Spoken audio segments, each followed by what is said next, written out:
Resulullah Muhammed sallallahu aleyhi və səlləmin zarafatı haqda. Ənəs bin Malikdən, Allah ondan razı olsun, belə deməsi rəvayət olunur. Bir kişi Resulullah sallallahu aleyhi və səlləmin yanına gəldi və özünü də Resulullahın dəvəsinin belində aparmasını istədi. Resulullah sallallahu aleyhi və səlləm də ona, mən səni dəvə balasının belində aparacağam dedi.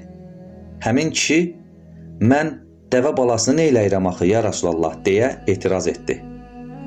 Resulullah sallallahu aleyhi və səlləm də, məgər dəvəni dəvədən başqa doğan varmı deyə cavab verdi.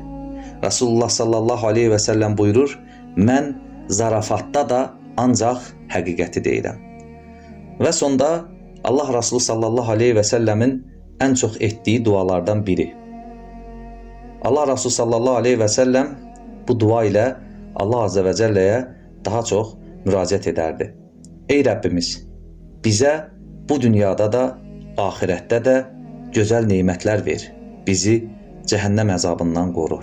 Əmin, ya Rab, əmin, Allahumma əmin. Subhanəkə Allahumma və bihamdik, əşhədu ən la iləhə illə ənd, əstəğfuruka və atubu ileyk.